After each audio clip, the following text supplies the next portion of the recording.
दोस्तों, आज मैं आपके सामने मुंशी प्रेमचंद की एक और कहानी लेके आई हूँ जिसका शीर्षक है कायर। चलो शुरुआत करते हैं। युवक का नाम केशव था, युवती का नाम प्रेमा। दोनों एक ही कॉलेज के और एक ही क्लास के विद्यार्थी थे। केशव नए विचारों का युवक था, जात पात के बंधनों का विरोधी। प्रेमा पुराने संस्कारों की कायल थी, पुरानी मर्यादाओं और प्रथाओं में पूरा विश्वास रखने वाली। लेकिन फिर भी दोनों में गाढ़ा प्रेम हो गया था और यह बात सारे कॉलेज में मशहूर थी। केशव ब्राह्मण होकर भी वैश्य कन्या प्रेमा से विवाह करके अपना जीवन सार्थक करना चाहता था। उसे अपने माता पिता की परवाह न थी। कुल मर्यादा का विचार भी उसे स्वांग सा लगता था। उसके लिए सत्य कोई वस्तु थी तो प्रेम थी, किंतु प्रेमा के लिए माता पिता और कुल परिवार के आदेश के विरुद्ध एक कदम बढ़ाना भी असंभव था। संध्या का समय था। विक्टोरिया पार्क के एक निर्जन स्थान में दोनों आमने सामने हरियाली पर बैठे हुए हैं। सैर करने वाले एक एक करके विदा हो गए, किंतु ये दोनों अभी वहीं बैठे हुए हैं।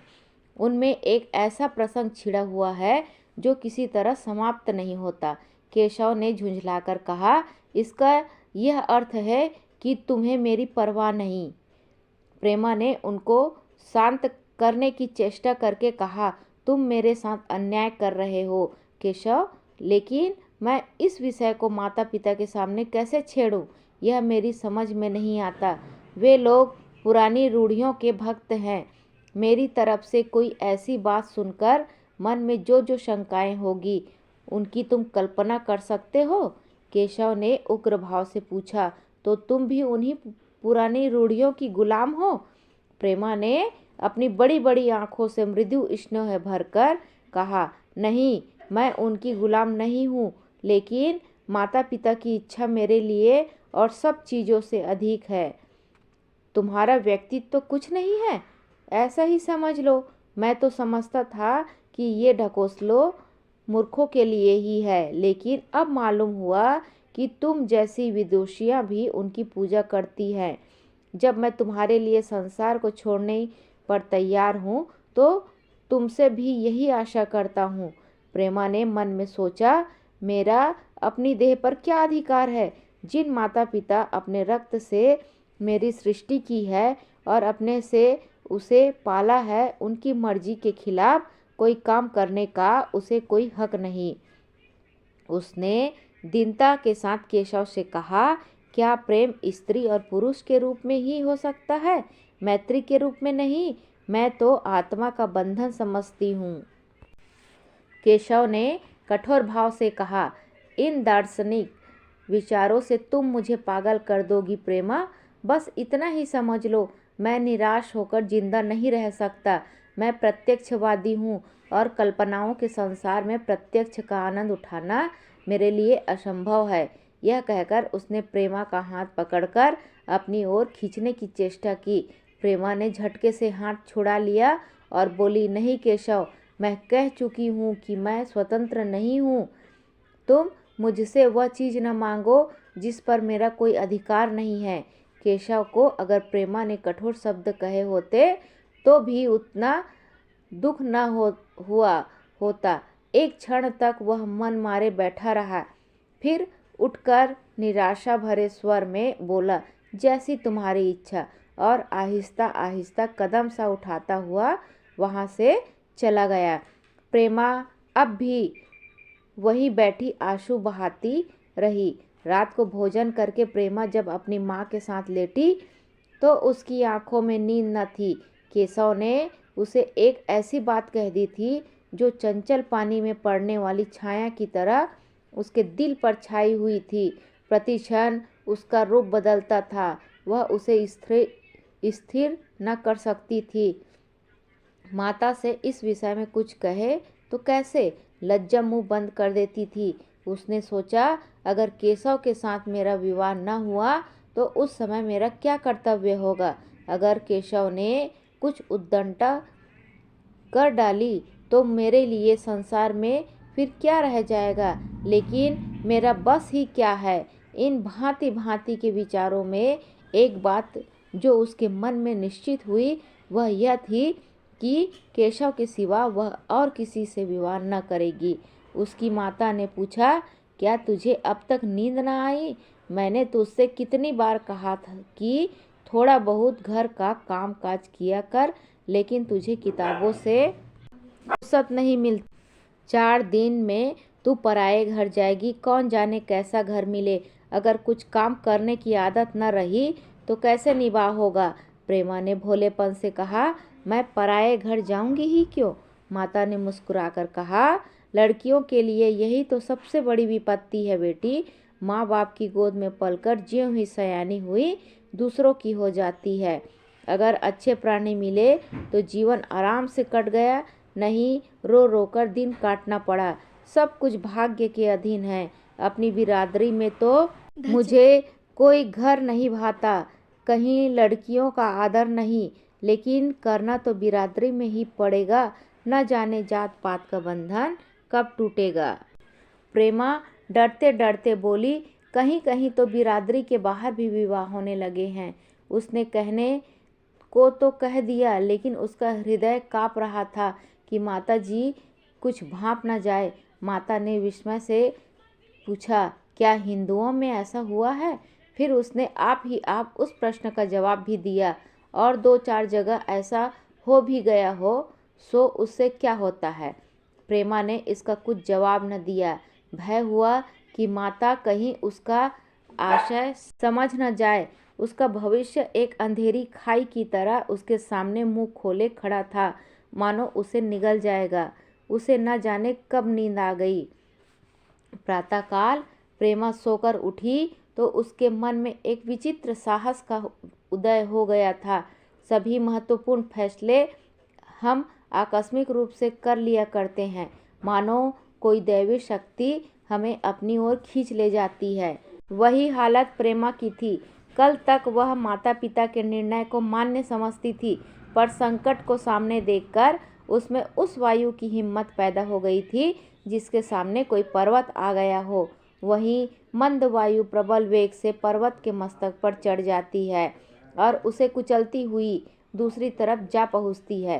प्रेमा मन में सोच रही थी, माना यह देह माता पिता की है, किंतु आत्मा तो मेरी है। मेरी आत्मा को जो कुछ भुगतना पड़ेगा वह इसी देह से तो भुगतना पड़ेगा। अब वह इस विषय में संकोच करना अनुचित ही नहीं, घातक समझ रही थी।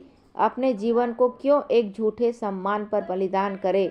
उसने सोचा, विवाह का आधार अगर प्रेम न हो तो वह देह का विक्रय है। आत्मसमर्पण क्या बिना प्रेम के भी हो सकता है? इस कल्पना ही से कि न जाने किस अपरिचित युवक से उसका विवाह हो जाएगा, उसका हृदय विद्रोह कर उठा। वह अभी नाश्ता करके कुछ पढ़ने जा रही थी कि उसके पिता ने प्यार से पुकारा, मैं कल तुम्हारे प्रिंसिपल के पास गया था, वे तुम्हारी बड़ी तारीफ कर रहे थे। प्रेमा ने सरल भाव से कहा, आप तो यूं ही कहा करते हैं। नहीं, सच। यह कहते हुए उन्होंने अपनी मेज की दराज खोली और मखमली चौखटों में जड़ी हुई एक तस्वीर निकालकर उसे दिखाते हुए बोले, यह लड़का ICS के इम्तिहान में प्रथम आया है। इसका नाम तो तुमने सुना होगा। पिता ने बनावटी आश्चर्य से कहा, क्या तुमने उसका नाम ही नहीं सुना? आज के दैनिक पत्र में उसका चित्र और जीवन वृत्तांत छपा है। प्रेमा ने रुखाई से जवाब दिया, होगा, मगर मैं उस परीक्षा का कोई महत्व नहीं समझती। मैं तो समझती हूँ जो लोग इस परीक्षा में बैठते हैं वे पल्ले सिरे के स्वार्थी होते हैं। आखिर उनका उद्देश्य इसके सिवा और क्या होता है कि अपने गरीब निर्धन दलित भाइयों पर शासन करे और खूब धन संचय करे। यह तो जीवन का कोई ऊंचा उद्देश्य नहीं है। इस आपत्ति में जलन थी, अन्याय था, निर्दयता थी। पिताजी ने समझा था प्रेमा यह बखान सुनकर लट्टू हो जाएगी। यह जवाब सुनकर तीखे स्वर में बोले, तू तो ऐसी बातें कर रही है जैसे तेरे लिए धन और अधिकार का कोई मूल्य ही नहीं। प्रेमा ने ठिठाई से कहा, हाँ, मैं तो इसका मूल्य नहीं समझती, मैं तो आदमी में त्याग देखती हूँ। मैं ऐसे युवकों को जानती हूँ जिन्हें यह पद जबरदस्ती भी दिया जाए तो स्वीकार न करेंगे। पिता ने उपहास के ढंग से कहा, यह तो आज मैंने नई बात सुनी। मैं देखता हूँ कि छोटी छोटी नौकरियों के लिए लोग मारे मारे फिरते हैं। मैं जरा उस लड़के की सूरत देखना चाहता हूँ जिसमें इतना त्याग हो। मैं तो उसकी पूजा करूँगा। शायद किसी दूसरे अवसर पर यह शब्द सुनकर प्रेमा लज्जा से सिर झुका लेती, पर इस समय उसकी दशा उस सिपाही की सी थी जिसके पीछे गहरी खाई हो। आगे बढ़ने के सिवा उसके लिए और कोई मार्ग न था। अपने आवेश को संयम से दबाती हुई, आंखों में विद्रोह भरे, वह अपने कमरे में गई और केशव के कई चित्रों में से एक चित्र चुनकर लाई जो उसकी निगाह में सबसे खराब था और पिता के सामने रख दिया। बूढ़े पिताजी ने चित्र को उपेक्षा के भाव से देखना चाहा, लेकिन पहली दृष्टि ही में उसने उन्हें आकर्षित कर लिया। ऊंचा कद था और दुर्बल होने पर भी उसका गठन स्वास्थ्य और संयम का परिचय दे रहा था। मुख पर प्रतिभा का तेज न था, पर विचारशीलता का कुछ ऐसा प्रतिबिंब था जो उसके मन में विश्वास पैदा करता था। उन्होंने उस चित्र की ओर देखते हुए पूछा, यह किसका चित्र है? प्रेमा ने संकोच से सिर झुकाकर कहा, यह मेरी ही क्लास में पढ़ते हैं, अपनी ही बिरादरी का है। प्रेमा की मुख मुद्रा धूमिल हो गई। इसी प्रश्न के उत्तर पर उसकी किस्मत का फैसला हो जाएगा। उसने मन में पछतावा हुआ कि व्यर्थ मैं इस चित्र को यहाँ लाई। उसमें एक क्षण के लिए जो दृढ़ता आई थी वह इस पहले प्रश्न के सामने कातर हो उठी।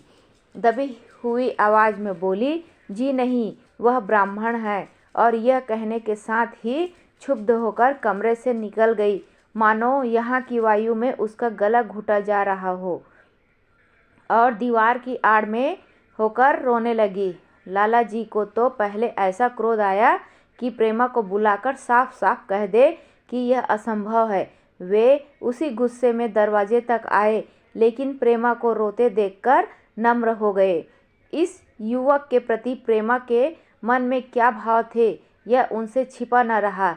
वे स्त्री शिक्षा के पूरे समर्थक थे, लेकिन इसके साथ ही कुल मर्यादा की रक्षा भी करना चाहते थे। अपने ही जाति के सुयोग्य वर के लिए अपना सर्वस्व अर्पण कर सकते थे, लेकिन उस क्षेत्र के बाहर कुलीन से कुलीन और योग्य से योग्य वर की कल्पना भी उनके लिए असह्य थी। इससे बड़ा अपमान वे सोच ही नहीं सकते थे। उन्होंने कठोर स्वर में कहा, आज से कॉलेज जाना बंद कर दो। अगर शिक्षा कुल मर्यादा को डुबोना ही सिखाती है तो कुशिक्षा है। प्रेमा ने कातर कंठ से कहा, परीक्षा तो समीप आ गई है। लाला जी ने दृढ़ता से कहा, आने दो, और फिर अपने कमरे में जाकर विचारों में डूब गए। 6 महीने गुजर गए। लाला जी ने घर में आकर पत्नी को एकांत में बुलाया और बोले, जहाँ मुझे मालूम हुआ है केशव बहुत ही सुशील और प्रतिभाशाली युवक है। मैं तो समझता हूँ प्रेमा इस शोक में घुल घुल कर प्राण दे देगी। तुमने भी समझाया, मैंने भी समझाया, दूसरों ने भी समझाया, पर उस पर कोई असर ही नहीं होता। ऐसी दशा में हमारे लिए और क्या उपाय है? उनकी पत्नी ने चिंतित भाव से कहा, कर तो दोगे, लेकिन रहोगे कहाँ? न जाने कहाँ से यह कुलक्षणी मेरी कोख में आई।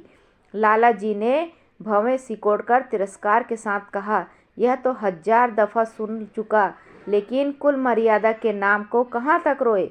चिड़िया का पर खोलकर यह आशा करना कि वह तुम्हारे आंगन में ही फुदकती रहेगी भ्रम है। मैंने इस प्रश्न पर ठंडे दिल से विचार किया है और इस नतीजे पर पहुंचा हूँ कि हमें इस आप धर्म को स्वीकार कर लेना चाहिए। कुल मर्यादा के नाम पर मैं प्रेमा की हत्या नहीं कर सकता। दुनिया हंसती हो हंसे, मगर वह जमाना बहुत जल्द आने वाला है जब ये सभी बंधन टूट जाएंगे। आज भी सैकड़ों विवाह जात पात के बंधनों को तोड़कर हो चुके हैं।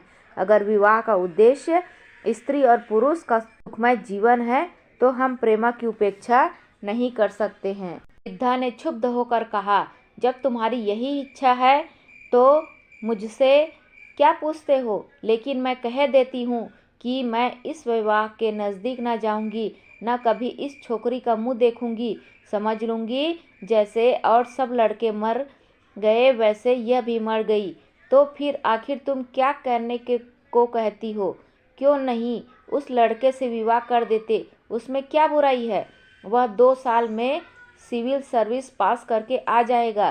केशव के पास क्या रखा है? बहुत होगा किसी दफ्तर में क्लर्क हो जाएगा। और अगर प्रेमा प्राण हत्या कर ले तो कर ले। तुम जो उसे और शह देते हो, जब उसे हमारी परवाह नहीं है तो हम उसके लिए अपने नाम को क्यों कलंकित करें?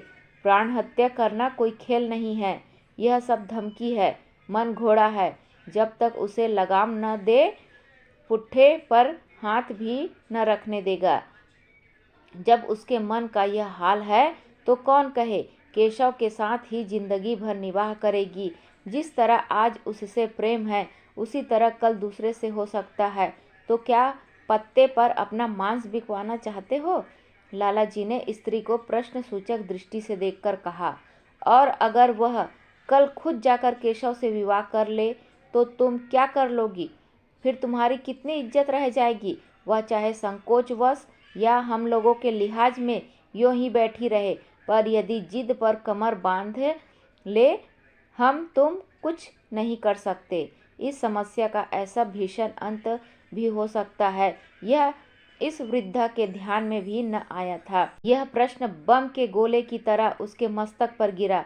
एक क्षण तक वह अवाक बैठी रह गई, मानो इस आघात ने उसकी बुद्धि की धज्जियां उड़ा दी हो। फिर पराभूत होकर बोली, तुम्हें अनोखी ही कल्पनाएं सूझती है। मैंने तो आज तक कभी भी नहीं सुना कि किसी कुलीन कन्या ने अपनी इच्छा से विवाह किया है। तुमने न सुना हो, लेकिन मैंने सुना है और देखा है। ऐसा होना बहुत संभव है। जिस दिन ऐसा होगा उस दिन तुम मुझे जीते ना देखोगे। मैं यह नहीं कहता ऐसा होगा ही, लेकिन होना संभव है। तो जब ऐसा होना है तो इससे तो यही अच्छा है कि हम ही इसका प्रबंध करें। जब नाक ही कट रही है तो तेज छुरी से क्यों न कटे। कल केशव को बुलाकर देखो क्या कहता है। केशव के पिता सरकारी पेंशनर थे, मिजाज के चिड़चिड़े और कृपण। धर्म के आडंबरों में ही उनके चित्त को शांति मिलती थी। कल्पना शक्ति का अभाव था, किसी के मनोभावों का सम्मान न कर सकते थे। वह अब भी उस संसार में रहते थे जिसमें उन्होंने अपने बचपन और जवानी के दिन काटे थे। नवयुग की बढ़ती हुई लहर को वे सर्वनाश कहते थे और कम से कम अपने घर दोनों हाथों और दोनों पैरों का जोर लगाकर उससे बचाए रखना चाहते थे। इसलिए जब एक दिन प्रेमा के पिता उनके पास पहुँचे और केशव से प्रेमा के विवाह का प्रस्ताव किया तो बूढ़े पंडित जी अपने आपे में न रह सके। धुंधली आंखें फाड़कर बोले, आप भंग तो नहीं खा गए हैं? इस तरह का संबंध और चाहे जो कुछ हो विवाह नहीं है। मालूम होता है आपको भी नए जमाने की हवा लग गई। बूढ़े बाबा जी ने नम्रता से कहा, मैं खुदा ऐसा संबंध नहीं पसंद करता। इस विषय में मेरे भी विचार हैं जो आपके, पर बात ऐसी आ पड़ी है कि मुझे विवश होकर आपकी सेवा में आना पड़ा। आजकल के लड़के और लड़कियां कितने स्वेच्छाचारी हो गए हैं, यह तो आप जानते ही हैं। हम बूढ़े लोगों के लिए अब सिद्धांतों की रक्षा करना कठिन हो गया है। मुझे भय है कि कहीं ये दोनों निराश होकर अपनी जान पर न खेल जाए। बूढ़े पंडित जी जमीन पर पांव पटकते हुए गरज उठे, आप क्या कहते हैं साहब? आपको शर्म नहीं आती? हम ब्राह्मण हैं और ब्राह्मणों में भी कुलीन। ब्राह्मण कितने ही पतित हो गए हों, इतने मर्यादा शून्य नहीं हुए हैं कि बनिए वक्कालों की लड़की से विवाह करते फिरे। जिस दिन कुलीन ब्राह्मणों में लड़कियां न रहेगी उस दिन समस्या उपस्थित हो सकती है। मैं कहता हूँ आपको मुझसे यह बात कहने का साहस कैसे हुआ? बूढ़े बाबूजी जितना ही दबते थे उतना ही पंडित जी बिगड़ते थे। यहाँ तक कि लाला जी अपना अपमान ज़्यादा न सह सके और अपनी तकदीर को कोसते हुए चले गए। उसी वक्त केशव कॉलेज से आया। पंडित जी ने तुरंत उसे बुलाकर कठोर कंठ से कहा, मैंने सुना है तुमने किसी बनिए की लड़की से अपना विवाह निश्चित कर लिया है। यह खबर कहाँ तक सही है? केशव ने अनजान बनकर पूछा। आपसे किसने कहा? किसी ने नहीं, मैं पूछता हूँ। यह बात ठीक है या नहीं? अगर ठीक है और तुमने अपनी मर्यादा को डुबाना निश्चय कर लिया है तो तुम्हारे लिए हमारे घर में कोई स्थान नहीं। तुम्हें मेरी कमाई का एक धेला भी नहीं मिलता। मेरे पास जो कुछ है वह मेरी अपनी कमाई है। मुझे अख्तियार है कि मैं उसे जिसे चाहूँ दे दूँ। तुम यह अनीति करके मेरे घर में कदम नहीं रख सकते। केशव पिता के स्वभाव से परिचित था। प्रेमा से उसे प्रेम था। वह गुप्त रूप से प्रेमा से विवाह कर लेना चाहता था। बाप हमेशा तो बैठे न रहेंगे। माता के स्नेह पर उसे विश्वास था। उस प्रेम की तरंग में वह सारे कष्टों को झेलने के लिए तैयार मालूम होता था। लेकिन जैसे कोई कायर सिपाही बंदूक के सामने जाकर हिम्मत खो बैठता है और कदम पीछे हटा लेता है, वही दशा केशव की हुई। वह साधारण युवकों की तरह सिद्धांतों के लिए बड़े बड़े तर्क कर सकता था। जबान में उसमें अपनी भक्ति की दुहाई दे सकता था, लेकिन उसके लिए यातनाएं झेलने की समर्था उसमें न थी। अगर वह अपनी जिद पर अड़ा और पिता ने भी अपनी टेक रखी तो उसका क्या ठिकाना लगेगा? उसका जीवन ही नष्ट हो जाएगा। उसने दबी जबान से कहा, जिसने आपसे यह कहा है बिल्कुल झूठ कहा है। पंडित जी ने तीव्र नेत्रों से देखकर कहा, तो यह खबर बिल्कुल गलत है? जी हाँ, बिल्कुल गलत है। तो तुम आज ही इसी वक्त उस बनिए को खत लिख दो और याद रखो कि अगर इस तरह की चर्चा फिर उठी तो मैं तुम्हारा सबसे बड़ा शत्रु होऊंगा। बस जाओ। केशव और कुछ न कह सका। वह यहाँ से चला तो ऐसा मालूम होता था कि पैरों में दम नहीं है। दूसरे दिन प्रेमा ने केशव के नाम यह पत्र लिखा। प्रिय केशव, तुम्हारे पूज्य पिताजी ने लाला जी के साथ जो अशिष्ट और अपमानजनक व्यवहार किया है उसका हाल सुनकर मेरे मन में बड़ी शंका उत्पन्न हो रही है। शायद उन्होंने तुम्हें डांट फटकार बताई होगी। ऐसी दशा में मैं तुम्हारा निश्चय सुनने के लिए विकल हो रही हूँ। तुम्हारे साथ हर तरह का कष्ट झेलने को तैयार हूँ। मुझे तुम्हारे पिताजी की संपत्ति का मोह नहीं है। मैं तो केवल तुम्हारा प्रेम चाहती हूँ और उसी में प्रसन्न हूँ। आज शाम को यही आकर भोजन करो। दादा और माँ दोनों तुमसे मिलने के लिए बहुत इच्छुक हैं।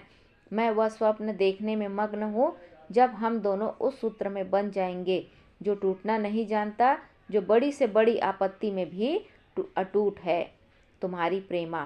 संध्या हो गई और इस पत्र का कोई जवाब न आया। उसकी माता बार बार पूछती थी, केशव आए नहीं?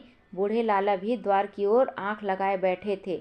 यहाँ तक कि रात के 9 बज गए पर न तो केशव ही आए न उनका पत्र। प्रेमा के मन में भांति भांति के संकल्प विकल्प उठ रहे थे। कदाचित उन्हें पत्र लिखने का अवकाश न मिला होगा या आज आने की फुर्सत न मिली होगी। कल अवश्य आ जाएंगे। केशव ने पहले उसके पास जो प्रेम पत्र लिखे थे उन सबको उसने फिर पढ़ा। उनके एक एक शब्द से कितना अनुराग टपक रहा था।